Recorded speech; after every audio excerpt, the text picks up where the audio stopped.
Paul Crocker is a 25-year employee of the Kansas City, Kansas Board of Public Utilities, where he is in his 11th year as a supervisor of maintenance at the Nearing Drinking Water Treatment Plant. He holds a Bachelor's of Science degree in Network and Communication Management from DeVry University. He is a Kansas Department of Health Environment Class 4 drinking water operator, an Associate Boards of Certification Class 3 Maintenance Technologist, an Association of Maintenance Professionals, a Certified Reliability Leader, a Certified Maintenance and Reliability Professional, and most recently became a Certified Asset Management Assessor. Paul is the immediate past chair of the Kansas City chapter of SMRP, and currently he is the Treasurer and Communications Committee Lead for the Kansas City chapter of SMRP. Next panelist is Jason Herman. He is with Evergy. He is currently leading the organizational change management and training activities for a company-wide EAM optimization project to consolidate and standardize the asset management system and associated processes across a fleet of nuclear and non-nuclear electrical generating facilities. He has spent his entire career working in the field of maintenance and reliability, working in preventive maintenance, planning and scheduling, supervision, and senior management. Jason graduated from Baker University with a BS in management and holds the CMRP and CRL certifications, along with being a certified change management practitioner. He is co-chair of the Kansas City chapter of SMRP. And then myself, I will be the moderator. My name is Dave Koncak. I am Vice President of Asset Management and Reliability and On-Demand Services for Comply, LLC. I have 35 years of asset management and reliability engineering experience that I use to help companies develop and implement strategic asset management plans. I also created and established the on-demand staff augmentation program at Comply, which provides SMEs to our clients to support their company initiatives and capital projects. I have a BS in nuclear engineering and a BS in mechanical engineering from the University of Missouri at Rolla. I'm a certified reliability leader, Construction Institute specifier, and Lean Greenbelt, and I'm also a member of the Kansas City SMRP Chapter's Board of Directors. So welcome to all the panelists and welcome to the audience. We'll go ahead and get started here. The first question is, what is CMMS? And then we want to also talk about some of the average costs and to purchase and implement a CMMS. So first of all, what is a CMMS? I'll direct that question to Terry Saunders. Terry? Okay, so computerized maintenance management system is a term that was applied to some of the early first released maintenance management systems when they became automated. Typically, a CMMS is classified as being primarily maintenance focused. And I view it primarily as being a single plant focused. Ryan, how do you define CMMS? Yeah, it's a great question because there's a lot of confusion, I would say, in the industry. What's the difference between CMMS? What's the difference between EAM? Terry, I would agree with that. CMMS deployments there's a lot of crossover. CMMS deployments are typically more single site rollouts versus national level multi-site deployments, which is typically what people would consider an EAM. Obviously, within a CMMS, typically maintenance focused. I would say there's three core components is what we always tell our prospects, people looking to purchase upkeep or one of the other solutions. It's three real components. One is workforce management. That's going to be your maintenance jobs, preventive maintenance schedules, your reactive jobs. 2 is going to be centered around the asset. 3 is going to be around parts inventory purchase orders. Typically, when I think of a CMMS, it's kind of the priorities kind of go in that order of first order of priority for a CMMS is going to be work order, workforce management. Second order of priority is going to be all things centered around the asset, depreciation, schedules, warranties, repairs. And then third order of priority is going to be centered around parts inventory purchase orders. Paul, what do you define it as? I agree with both their statements. When I first used Maximo, it was here in the plant and was not connected to any external system. So I would say I was using Maximo as a CMMS at that time. Some point in the past 7 years, we've taken my instance of Maximo and rolled it out corporately to the utility. So now it interfaces with other systems. So I'd say that's one of the more true lines of demarcation is interfaces with other enterprise sort of systems. We have it interfaced with our Oracle Fusion system for financials, GIS systems. So it's still got all the core components, but it also reaches out to other systems as it needs to patch and pull information. Thank you. Jason, do you have some comments on CMMS?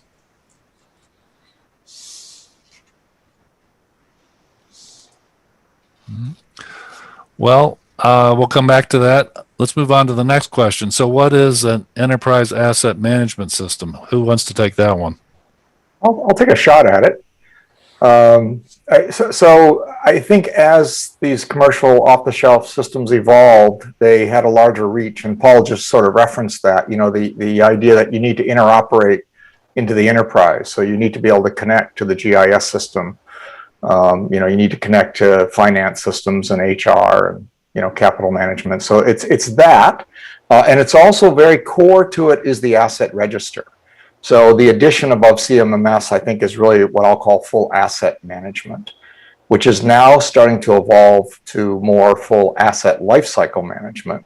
So what we're starting to see is the introduction of asset performance management capabilities, asset investment planning capabilities starting to creep in. The other thing that's happened is that with Maximo, we evolved into also enterprise operations management.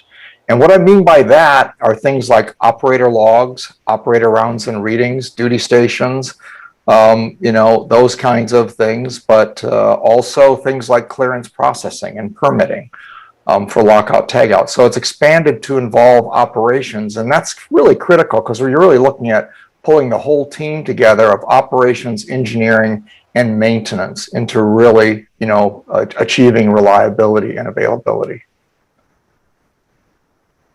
Ryan, do you have some comments? Yeah, again, very, very similar to what Terry was mentioning. There's a lot of crossover between CMMS and EAM, but the priority shift, and I think that's what you were mentioning too, Terry, the priority shift away from, let's call it just workforce management, your planned preventative maintenance schedules at a single site, single facility.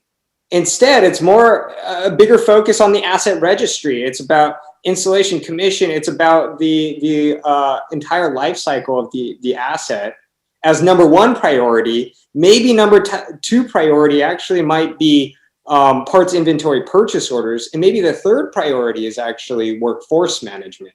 So kind of like priorities just shift. And obviously the depth and breadth of each one of these priorities, obviously an EAM will have much more depth and breadth in the asset registry and all things the asset versus if you're looking for more of a workforce management solution, you're going to get more depth and breadth out of a CMMS potentially. Very good.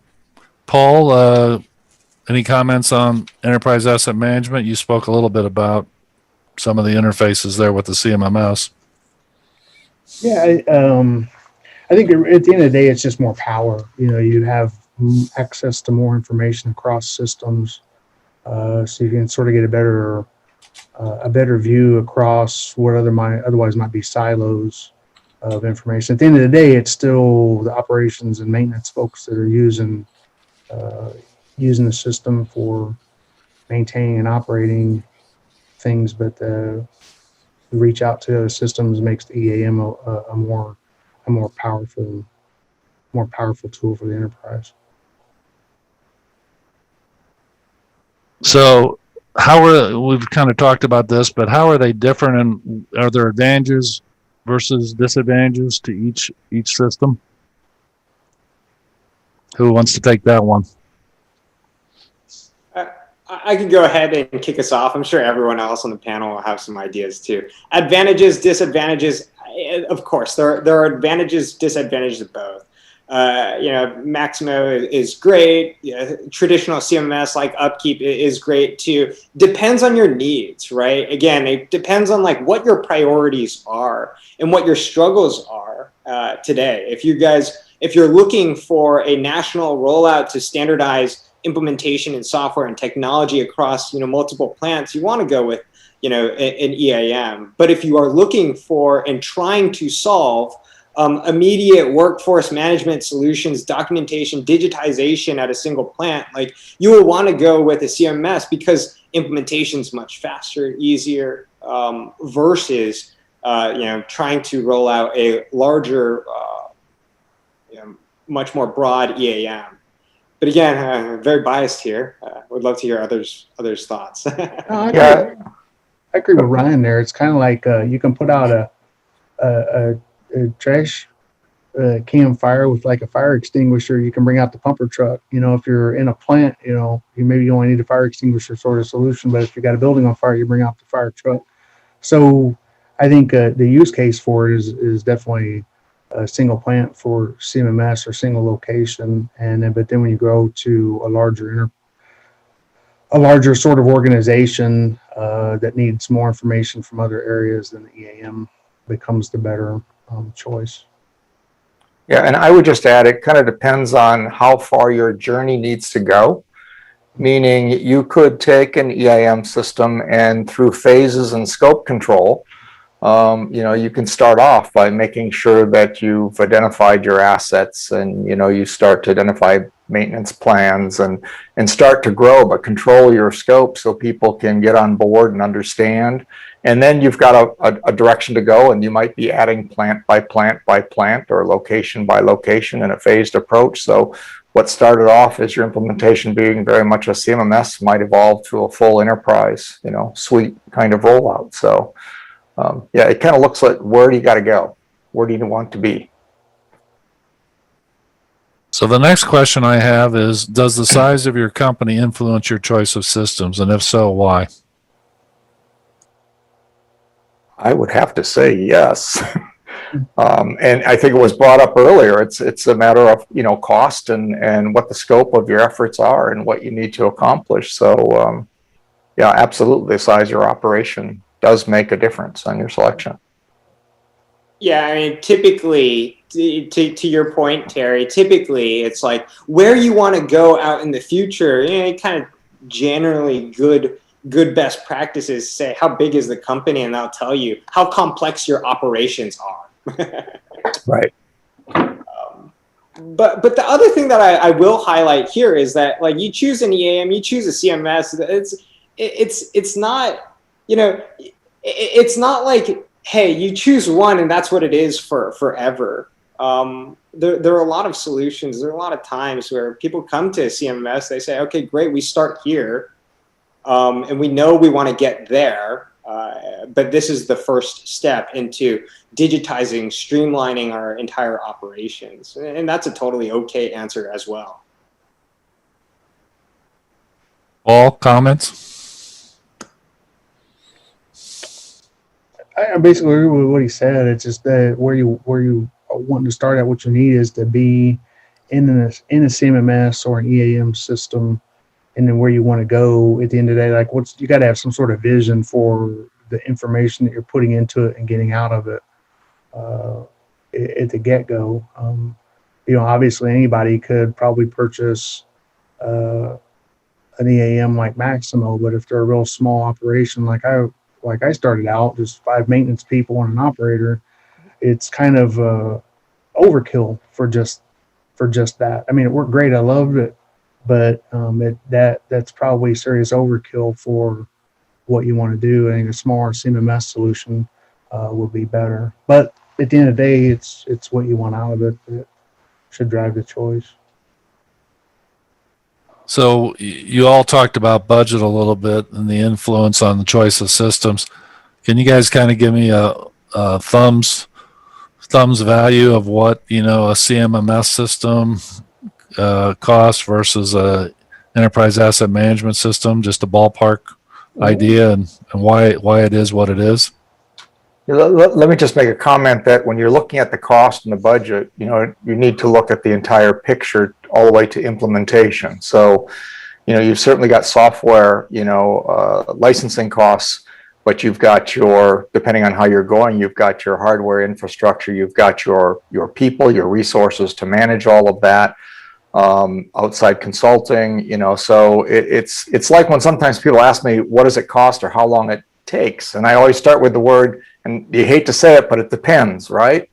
But it really does, on the scope of that work, because I saw one effort in New Zealand where they were going after one specific area, which was smart meters, and they did a rollout in 3 months.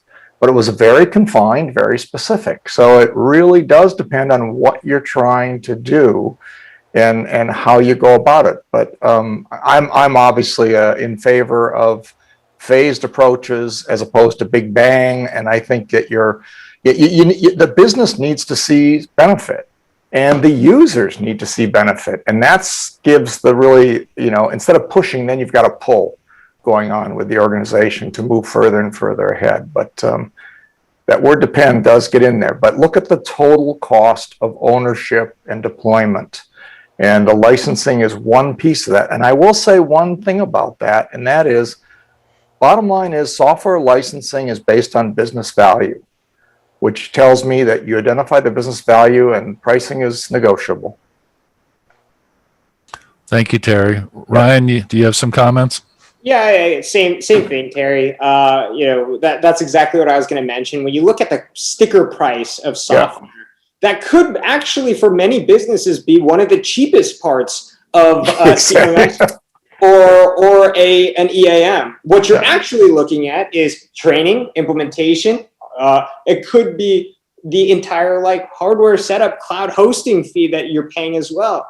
It's the IT management support of your own internal team and the opportunity cost of saying, all right, cool, we're going to be working on this and not that.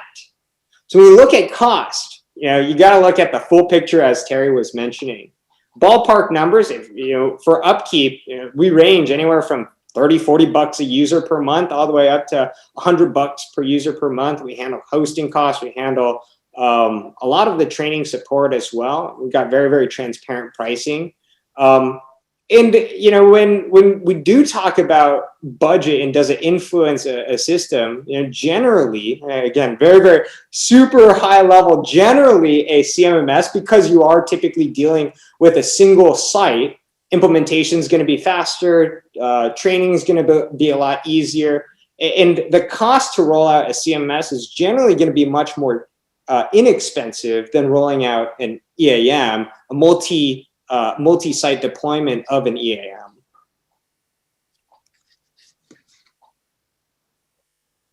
Very good. So, Paul, do you have any comment on that before we move on to the next question? No, good. Okay, thank you.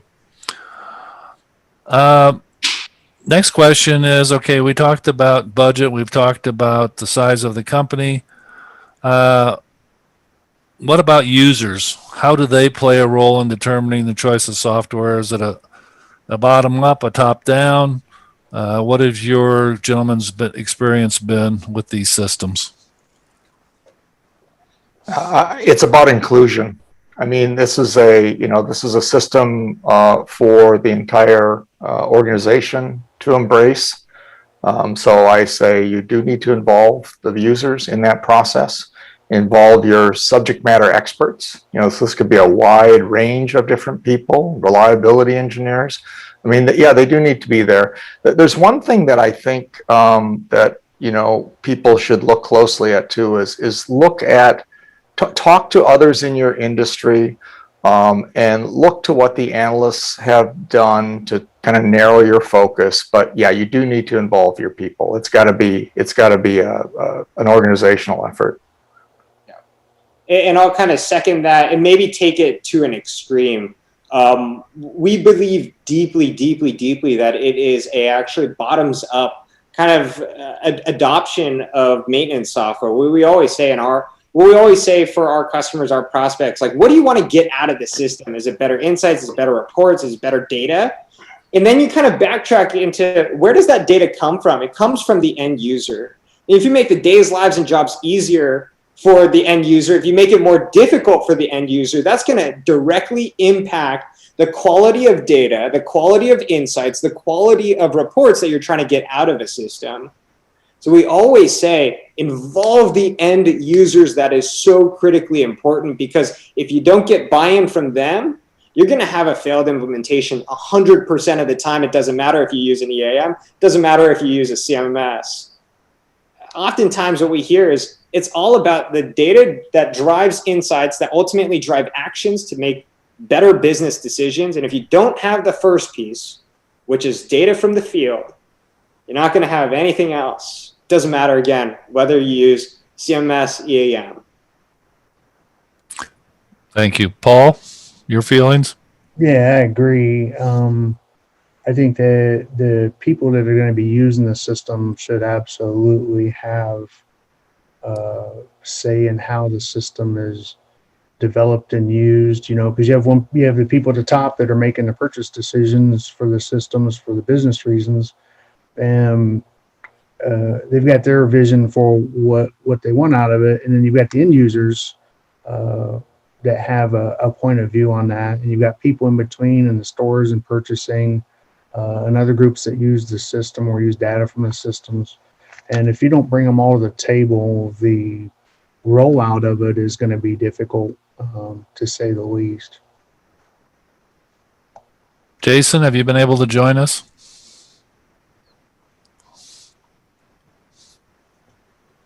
He's working on it. Okay. Let's move on to the next question. Culture. Does culture play a part in either a CMMS or an EAM decision? And if so, how? Well, culture certainly plays a role. So it's kind of understanding where you are as an organization. But I want to add something that I think we need to be careful of, and that is, don't sell yourself short.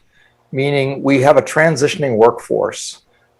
We've got younger people coming in that expect some of this technology and capability. And it's actually pretty refreshing. And not only that, even some of the older workforce, don't forget, they probably have Alexa at home. They're talking to machines more than you realize it.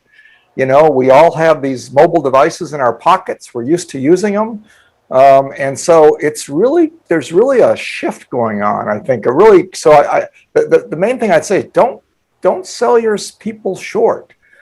You might be surprised at what you can accomplish if you let them start to run with it. I mean, I'm really excited about augmented intelligence and augmented reality being infused into some of the applications, and what I refer to more as what I call industrial FaceTime.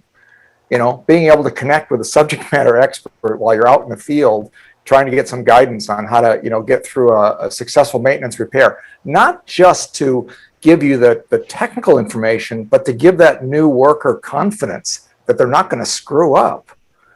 So I just say, there's a lot out there now, and you'd be surprised at how open people are to just go with it, and let's do a better job. Yeah, I mean, the question around like culture and, do you choose a CMMS versus an EAM? I actually don't think it's so much of a, how much does culture affect the decision between a CMMS and an EAM, but more about how culture affects technology. And maybe that's what you're getting at as well, Terry. It's more about it's not so much like CMMS or EAM, because that could be more driven by the company's needs versus the culture of the organization. But there is a big component of driving technological changes within an organization and how culture, positive culture, can really impact and influence that. Paul, any comment? Yeah, I think I got a little bit different take on it. So, from my point of view, being further down in an organization was really the first and primary user of Maximo here. When it went out from my area, I saw really the group or the people that determine the roles and the configuration of Maximo were really from the top of the company, and there wasn't any buy-in from the user groups who were going to be using Maximo day to day. So they had no say in what was coming or how or why. And at the end of the day, it made what is really an excellent EAM system look not so good.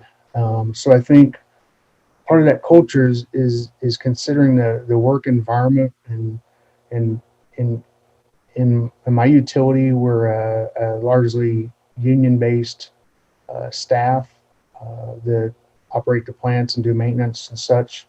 And there's already some, when the union doesn't always get along with the management, that's a cultural issue. And if you don't work to sort of address those issues and make the development and configuration of the EAM or CMMS system upfront together, then it's probably not going to be a very good implementation at the end, because you're going to have some people that are asking questions. Why is this? Why do we have this? Is management just trying to spy on us? They're trying to take away my job. Those are some of the comments I heard from users outside of my area when we rolled out Maximo. So I think culture is a huge component that often gets overlooked. Thank you, Paul. So the next question I have is, who should be in the configuration and usage control of either your CMMS or EAM system? What groups should be involved with the configuration and usage control? Comments? Paul just hit it. I mean, Yeah. Paul just really said it. He said, you've got to involve those people that are going to use the system. So it's a combined group of talent. You definitely want your reliability engineers in there. You want some people that understand usability, of how you're laying things out.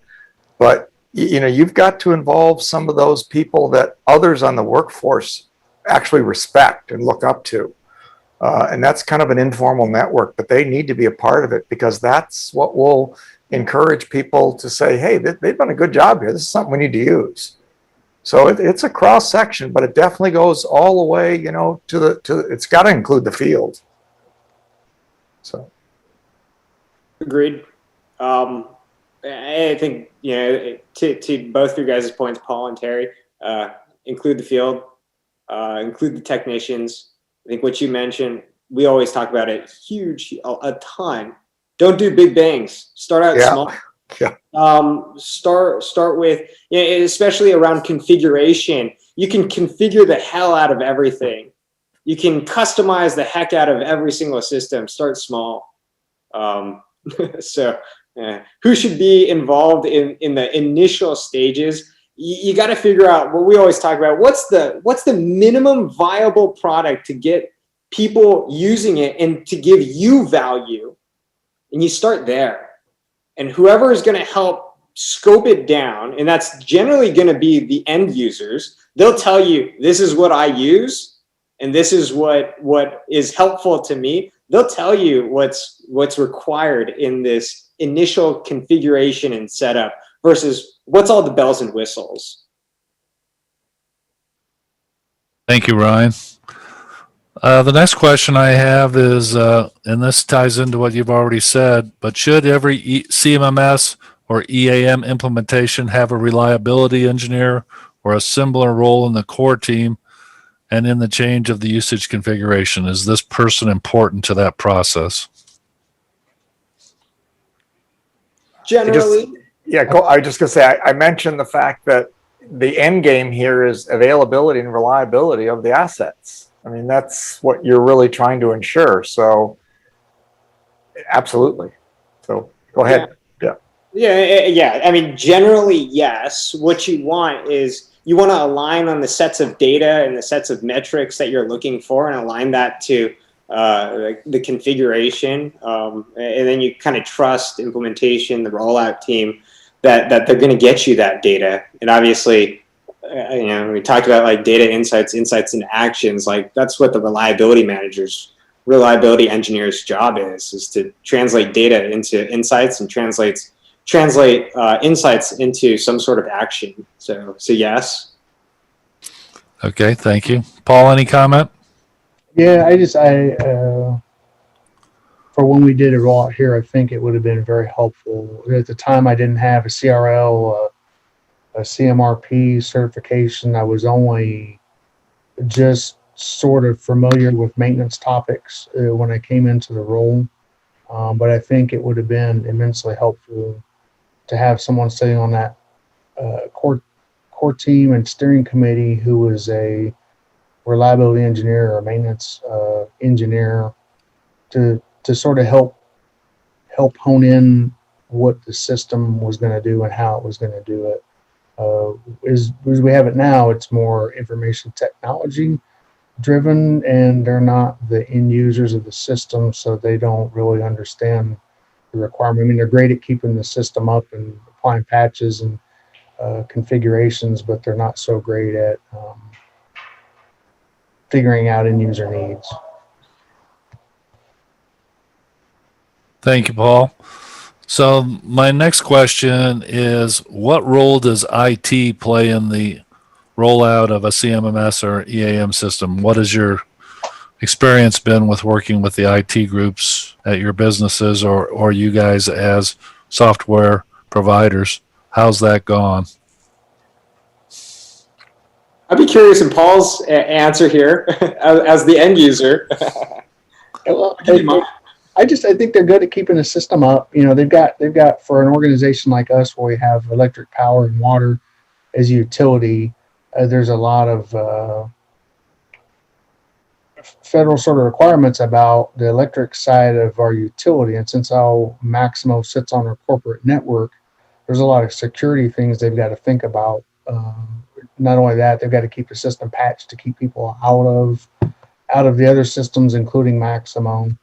So they're absolutely an important group. They keep the servers up and patched, and that's absolutely their domain. But at the end of the day, the data that we put in the system and pull back out of it really belongs to maintenance and operations and the folks in management that need that data to make decisions with. Yeah, I mean, that's kind of what I was going to say is like, I think IT is important in data, security, integrations, and then keeping the damn thing up. Outside of that, what I kind of say is like, IT should kind of get out of the way for maintenance operations reliability to be able to use the system that they want. I get that these four are really important, but outside of that, I don't believe that, IT should be dictating what, maintenance operations reliability, what system software that they use, as long as it satisfies these four critical components. Terry, what do you think? Yeah, well, no, I agree with that. I think you've highlighted it pretty well. They're part of the team, but it's owned by the business. So the business needs to drive it. The other element is that I look over the years in my career and I look at all the changes that have gone on in technology. So they need to be out there and understanding what's available, what's coming to make it more efficient and more usable and more valuable to the business as the technology evolves. Because I think back on, I was at a plant where they were talking about a version that they were using of Maximo, which was basically when the flip phone first came out. And you think about that, and that's quite a while ago, and how many different things. But it's not just the fact there's a flip phone, but it's like, how many more things can we do on that device, on that smart device now compared to then, and how that adds to the business. So I think there's a responsibility to understand, what's coming and the future and when to pull the trigger on taking advantage of more technology.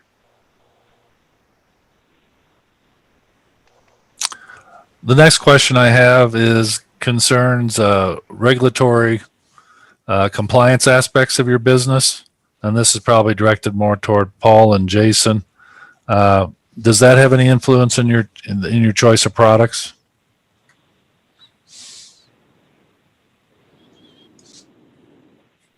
This is Jason. Can you hear me now? We can hear you. Go ahead.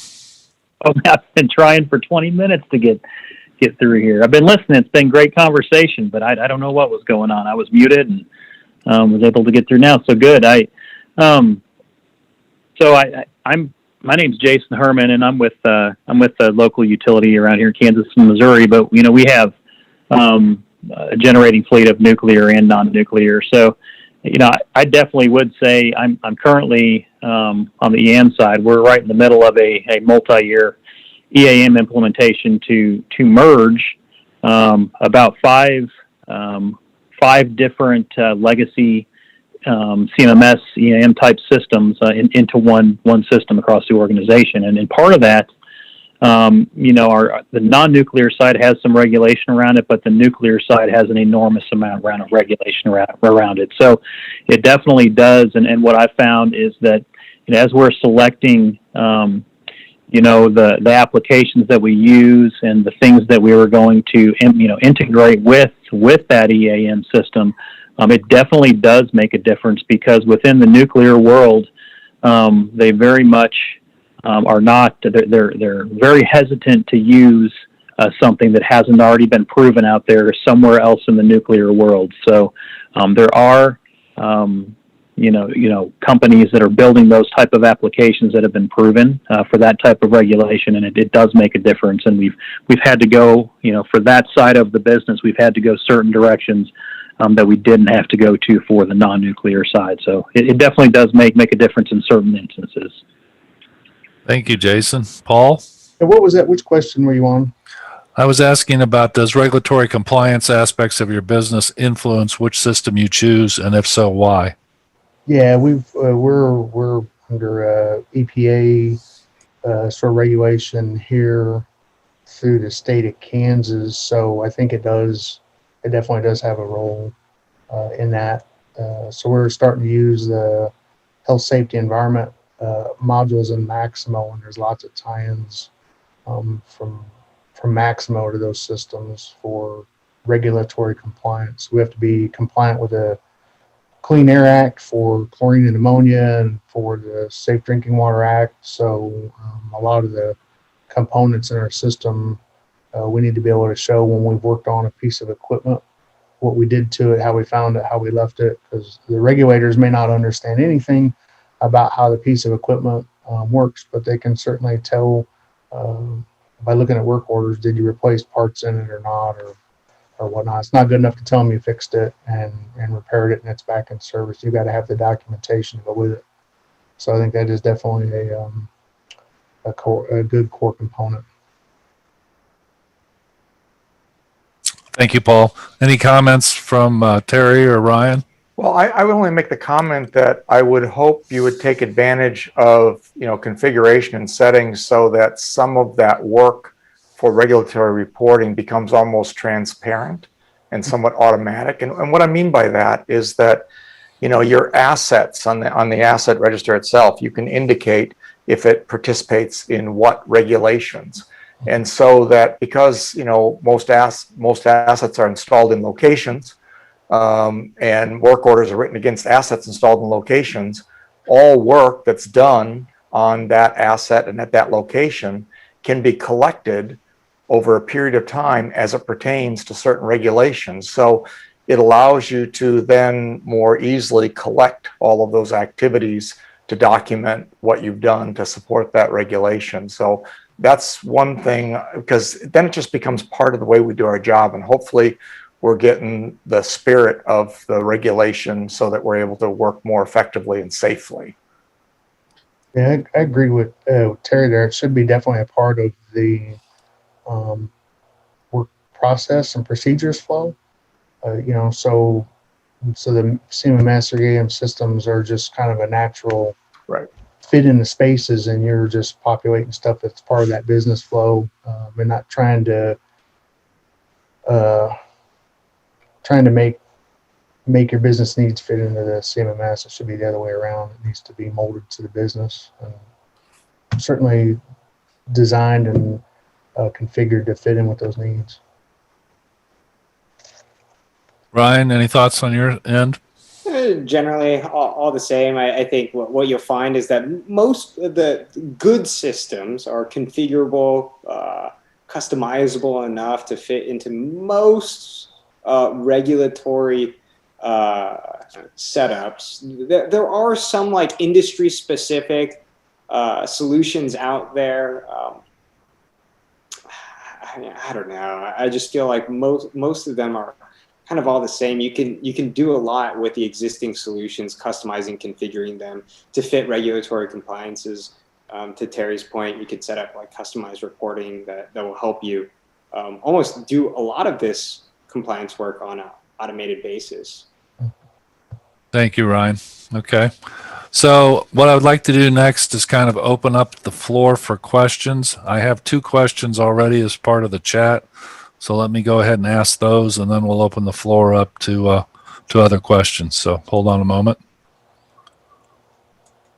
So the first question is, when you look at a large organization, do you typically find 2 standard solutions, like a large enterprise version and a small site standard solution to manage the complexity?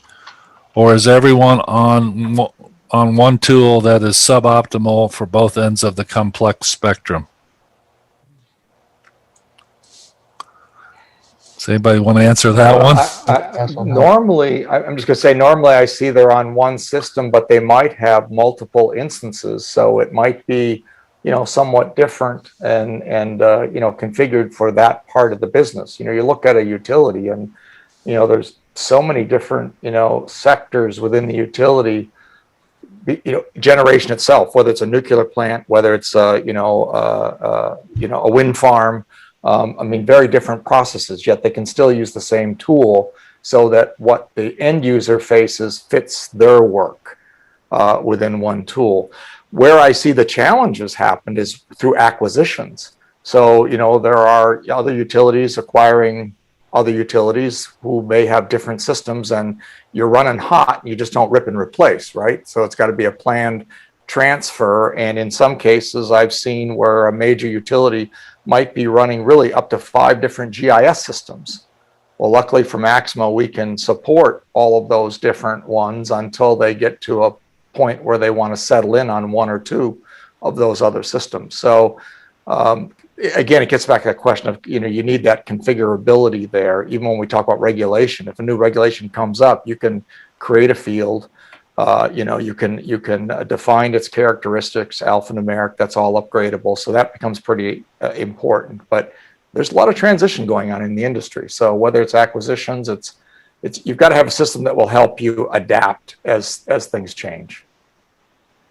Yeah, I would echo that. That example you just gave with the utility is is what we're going through right now. We're an organization of 3 different legacy organizations that all had different, EAM or CMMS type systems, plus all kinds of other integrated applications they were using out there. And that's what we're trying to do really across all aspects of the company, from generation, nuclear, non-nuclear, to transmission, distribution. Everywhere we're working to get on one system across the whole organization. But there's pieces of it though. A nuclear site's going to have a really, really big, robust instance where there's other smaller. Think of a small little gas turbine site that only has a few gas turbines. It's going to be at a smaller level. They're not going to use everything that we're going to use at the big sites, but they're just going to have a smaller instance of it. We can figure that when we develop it. Just to second what everyone else is saying, it kind of goes back to the very, very beginning here, where we kind of said the answer to that really depends. Do you have like one standardized solution that you roll out to every single site? Do you enable sites to have and choose the solution that works best for them, given the maturity of the team, the maturity of their asset management practices? It depends. What we actually have started to see, let's call it more often than not, actually, is that companies are actually moving towards, each site, you can choose the solution that works best for you, as long as it can integrate in, and we can basically aggregate data and run reports. Oftentimes, what happens is that the reason why it gets to that point, though, is that what they find is they start up here, they have a national rollout. For whatever reason, people don't adopt, and something is better than nothing. That's typically what happens. So, the answer is it depends. It depends on your company's maturity. It depends on the stage that your business is at right now. It could be for a number of different reasons. Acquisitions is one. I think you bring up a great point, Terry. Yeah, I mean, I asked the question because we're in that stage right now of we're doing harmonization, and as an organization, we've said we're going to do 2 standard systems. One is an enterprise version for the sites that are already running the enterprise version or have crews, say larger than 10 or 12 mechanics, and the smaller sites are going to a more enterprise style software as a solution offering, which has a much lower implementation threshold just because I only have 3 people at a plant to implement it, right? So I'm looking for a much smaller footprint of capabilities. But we've tried to standardize those 2, and I was kind of curious if other folks have started to take that approach or if it's more scattershot outside of the enterprise version. I think the point you raise is that you still need to standardize. So it can be different depending on where you're implementing it, but it still can be a common system. So like I said, what they see at the nuclear plant isn't what you're going to see in the solar farm, isn't what you're going to, but it still can be the same system.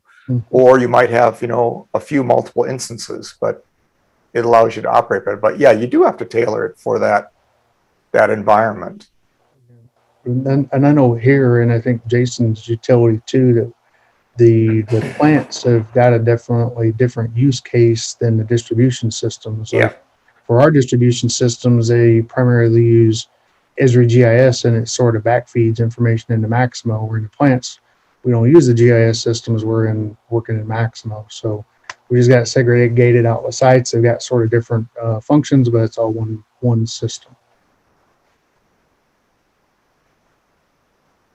Any other comments on that question? If not, we'll move on to the next one. Next question is, interested in why the panel doesn't like the Big Bang approach. We went Big Bang deliberately because we had seen others attempt staged approaches that were dragging on for years. Big Bang meant that the whole organization was working on the same solution toward the same goals. Who would like to answer that one? Yeah, real easy. Time to value. The biggest thing that kills progress, right? The biggest thing that will stop an entire rollout and implementation is progress. In the lack of progress. When you do phased approaches, you get these small, quick wins, and that feels good. And that pushes the entire initiative forward. And yes, it might take a little bit longer, but it's progress, and it's also value back to the business. When you do these big bangs, it's no progress for a very, very long time, and then hopefully a ton of progress, once you roll it out. But again, it depends. It depends on the business. If your business is okay with enduring that zero value phase and potentially a long implementation, that's okay too. Terry? I mean, I think we've all kind of lived through it, which is what we're talking about. And I've seen a successful Big Bang, but it was because the business needed to get something in common across the entire multi-service utility. But when they did a major upgrade, it was very interesting. They knew that they could learn and be incremental. It was a lot more work for the IT department because what they did is they ran multiple systems. So they started off by the building organization, and then the fleet organization, and then they went to gas, and then they went to all the power plants except nuclear, and then they went, to distribution, then transmission, and the nuclear plants were last. So then they did a phased kind of rollout, and it was difficult, but accepted and very, very valuable. But yeah, so they all have their place, but big bang can be hard to do to be successful. And I think the bottom line is yet the business does need to see, and the users do need to see progress. So the worst thing in the world is to know all these people are working in back rooms for 2.5 years, 3 years. It's like, what the hell are they doing? So don't hide it from anybody. Get it out there. Yeah, and that's again where we're at with our project too. We're in the our EAM project is basically about a 4 to 5 year waved approach project. Yep. And that's my role, is because we have a lot of people. We pulled out of the our facilities some of the best folks, some of the best maintenance and operation and reliability folks to work on this project for a long time. And that's exactly right. We got people sitting in back rooms, with people locally wondering, well, what's going on? Well, that's where change management comes into play, and that's kind of what my role for the project is to engage those folks along the way and can somehow figure out how to keep them involved. So, we're learning. I think for Big Bang, we have parts of it that's parts of the wave that are kind of going to have a big bang, but we're very much have a structured, wave approach. Yeah. I think one of the things we haven't really talked about yet, I know we had it as one of the questions, was about training. And I know I sat through some Maximo conferences, and I know one utility that did a lot of just-in-time training did end up being very successful. So I guess my take on that is one of the biggest pieces I think that gets overlooked in almost every big probably CMMS implementation, EAM, ERP implementation like a Maximo, is the training kind of gets the last piece of the budget. Oh, well, we got to the end of the project, we ran out of money. We'll get 1 or 2 people, we'll do train the trainer. Well, that's a recipe for disaster. I think that training has to be set up in a sort of design and install phase and well planned out, and the people that are going to be using the different pieces of it have to have that training just shortly before go live, so they don't have, hey, let's have the training 6 months ahead, and then 6 months from now the system's rolled out and they all forgot how to use it. So I think training is a gigantic component that gets overlooked in a lot of implementations. And then when you couple that with the cultural piece, if people aren't ready because they weren't brought into the system, they didn't have the time over, the system was rushed to get out because somebody laid out a lot of money, and then they've got to produce results. So a lot of those things have to be thought about.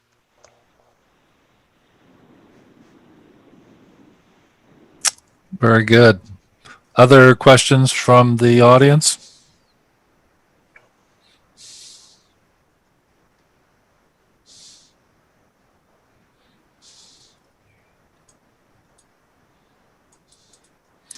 Okay, well, I have a couple of questions here we can touch on, and that is, what role, if any, does the software developer play in the development of the type of reference material?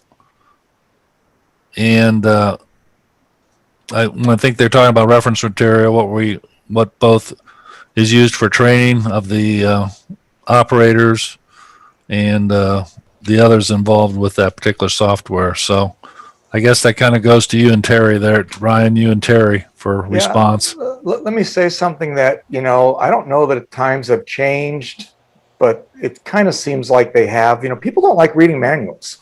I'm kind of old school, I guess. I do pull out that stuff and I read it, but a lot of people don't. And particularly a lot of young people, they want it to be intuitive, and they want your instruction to be right there in the tool, in the device. And so more of it's being done that way. And, we've just done all kinds of investment in terms of looking at a common, easy use and feel, and do a lot of research into usability. But it's got to be highly intuitive, and people are used to just getting on the internet and figuring stuff out. And most of the time they can do it. So it needs to be configured and built that way. But then it's got to have the breadcrumbs and the, supporting documentation. And when I heard Paul talking about training, it reminded me of some of my early days where, I just spent my whole day in the field. It's like when we rolled something out, the whole team needed to be out there in the field with crews. And so that's when people really learn, is real situations in real work in real time. And then they remember that. So. Yep.